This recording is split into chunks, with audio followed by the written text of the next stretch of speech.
Bonjour, c'est Pascaline. Aujourd'hui, je vous fais une vidéo sur l'hypnose humaniste pour changer.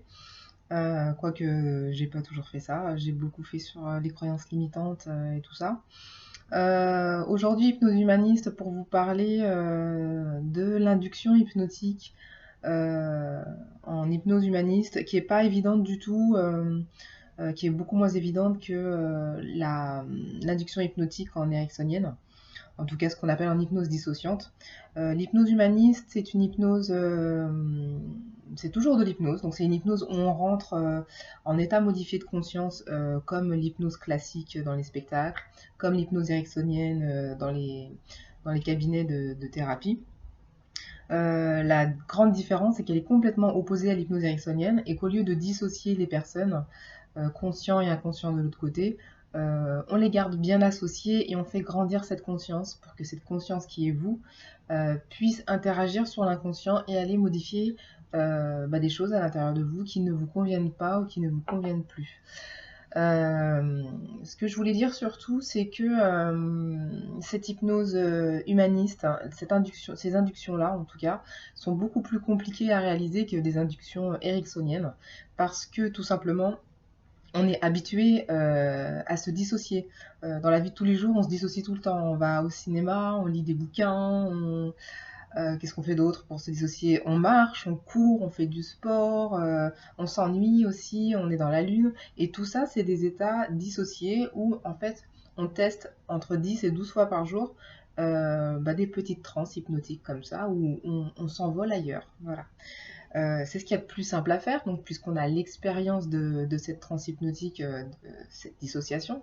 Donc du coup, quand on arrive en hypnose humaniste, c'est le phénomène inverse, c'est-à-dire que on veut bien que vous vous envoliez quelque part ailleurs, que ce soit à l'intérieur de vous ou à l'extérieur de vous, mais par contre, on veut que vous soyez aussi ici présent avec vos perceptions d'ici.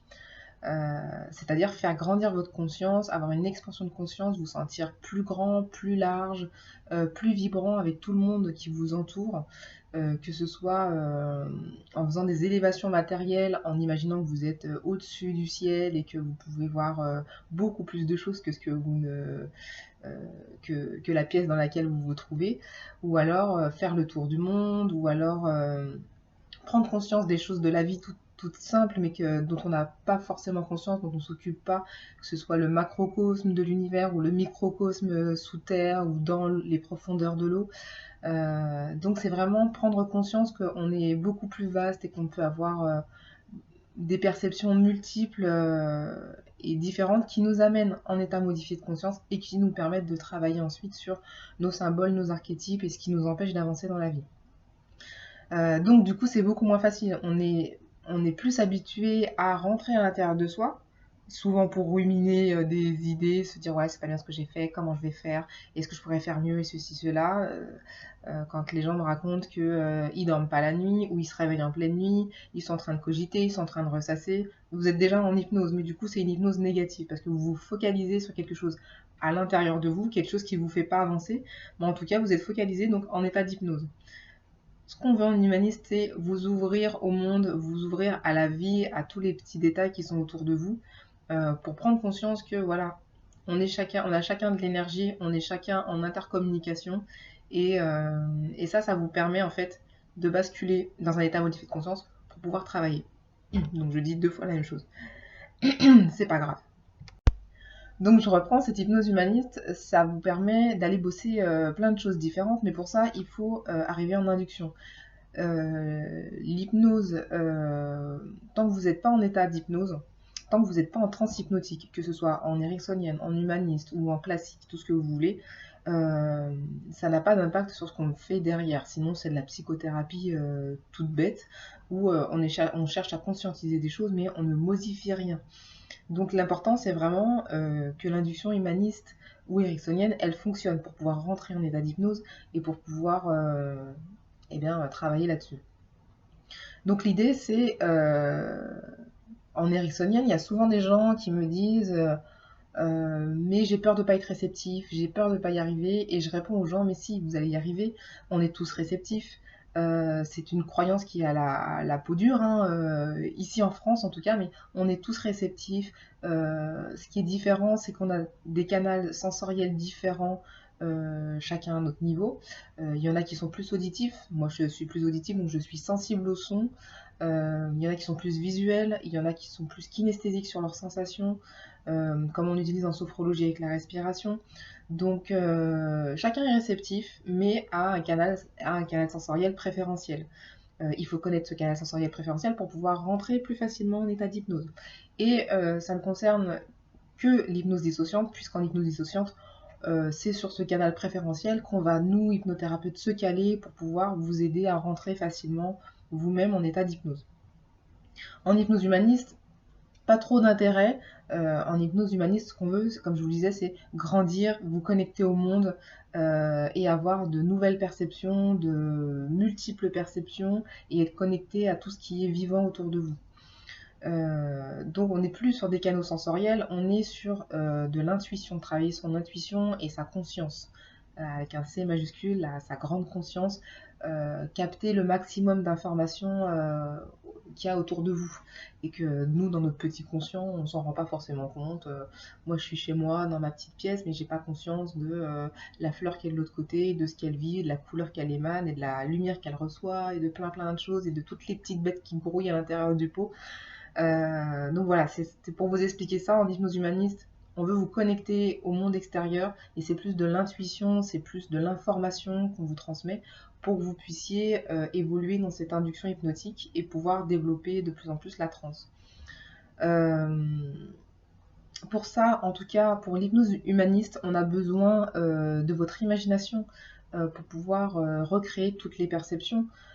Votre inconscient, une de ses fonctions principales, donc je dis souvent c'est les fonctions biologiques. Il gère toutes vos fonctions biologiques pour que tous les matins, quand vous dormez la nuit, et même si vous croyez que vous ne dormez pas la nuit, que tous les matins vous soyez vivant, donc que votre corps il continue à fonctionner, que votre cœur fonctionne, que votre circulation fonctionne, que le lymphatique fonctionne, que les hormones fonctionnent aussi. Voilà, pour que vous soyez vivant. L'objectif, c'est la survie. Donc, il mémorise énormément de choses et c'est notre pilote automatique. Pourquoi je vous disais ça? Je sais plus.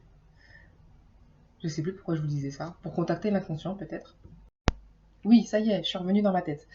C'était pour vous dire que l'inconscient, il mémorisait tout autour de lui. Enfin, autour de vous, en fait. Pour votre survie. Donc du coup, ce qui est important, c'est d'arriver à réussir à remobiliser en fait des éléments que votre inconscient il a mémorisés pour pouvoir vous en servir. En hypnose humaniste, on communique avec des symboles qui sont à l'intérieur de vous. C'est votre inconscient qui communique comme ça parce que c'est son mode de communication. Il ne connaît pas le français, il ne connaît pas l'anglais, il ne connaît pas la grammaire ni la syntaxe. Donc, il communique avec vous avec des symboles et vous, en hypnose humaniste, vous modifiez ces symboles. Vous les modifiez, vous les supprimez, vous soignez vos archétypes, vous négociez avec certains autres, vous prenez conseil avec d'autres archétypes aussi. Mais pour ça, on a besoin que votre imagination, elle fonctionne. On a besoin de rentrer en hypnose.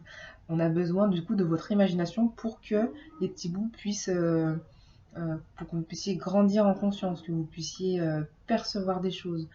Et c'est grâce à votre expérience en fait. La mémoire, c'est l'expérience de ce que vous avez déjà vécu, l'expérience visuelle de la lumière, de la couleur, de la brillance, de l'intensité des images. Au niveau auditif, c'est toute l'expérience que vous avez des sons, de la musique, des voix que vous connaissez, des voix que vous ne connaissez pas, des accents, des volumes, voilà. Et puis au niveau sensation, vous avez l'expérience des sensations, l'expérience du chaud, du froid, du cœur qui palpite, l'expérience de vos émotions, de ce que ça fait dans votre corps quand vous êtes en colère, quand vous êtes triste, quand vous êtes joyeux aussi. Donc avec ces expériences-là, tout ça, c'est mémorisé à l'intérieur de vous. Et tout ça, on va le remobiliser pour pouvoir ressentir des perceptions d'un endroit où vous n'êtes pas. Et c'est hyper important de remobiliser ça pour vous mettre en conscience, pour vivre des moments vibrants. Et puis, en thérapie, pour pouvoir entrer en état modifié de conscience. Donc, ce que je conseillerais à tous ceux qui ont envie de commencer à faire de l'auto-hypnose ou qui s'intéressent à toutes ces thérapies alternatives, c'est de se reconnecter à soi et d'aller travailler son imagination pour pouvoir visualiser des choses, entendre des choses, quel que soit le canal sensoriel qui est le préférentiel pour vous. Ce qui est important, c'est que vous arriviez à remobiliser les choses qui font partie de vous, à utiliser votre carte du monde à vous, à imaginer ce que c'est pour vous une pomme, ce que c'est pour vous une fleur. Euh, pour chacun d'entre nous, il y a autant de réponses que d'expériences en fait. Pour moi, une fleur, je pourrais imaginer que c'est une marguerite. Là, j'en ai en face de moi, que c'est un joli géranium rose. Et il y a de multiples possibles. Mais ce qui est important, c'est de vous reconnecter à vous et que vous ayez cette agilité avec votre imagination à vous dire bah, qu'est-ce que ça représente pour moi. Qu'est-ce que je ressens dans mon corps quand j'ai froid, qu'est-ce que je ressens dans mon corps quand j'ai peur, qu'est-ce que pour moi à quoi ça ressemble, je sais pas, une image de la France. Il y a des gens qui vont le voir en mode Google Earth et il y a des gens qui vont le voir en mode Michelin. Il y a des gens qui vont le voir en mode j'y suis vraiment, il y en a qui vont le voir sur une carte postale. Euh, donc, reconnectez-vous à vos sensations, à vos visualisations. Ce que je dis souvent en séance, c'est qu'on peut tout faire en imagination. Vous pouvez tout imaginer, même les trucs les plus saugrenus, vous pouvez les imaginer. D'ailleurs, c'est ça qui nous fait rire dans les blagues, c'est d'imaginer des choses complètement hallucinantes, des chutes, des gens avec des coupes de cheveux improbables ou des couleurs de cheveux improbables. Euh, c'est l'imagination qui nous anime en fait. Et si on n'a plus d'imagination, ben on est un peu éteint en fait. Donc voilà, c'était tout ce que je voulais vous dire pour aujourd'hui. Reconnectez-vous à vous, allez chercher vos propres symboles, vos propres représentations, en tout cas, qu'elles soient visuelles, auditives ou kinesthésiques. Allez chercher vos propres sensations et chercher ce qu'elles représentent pour vous.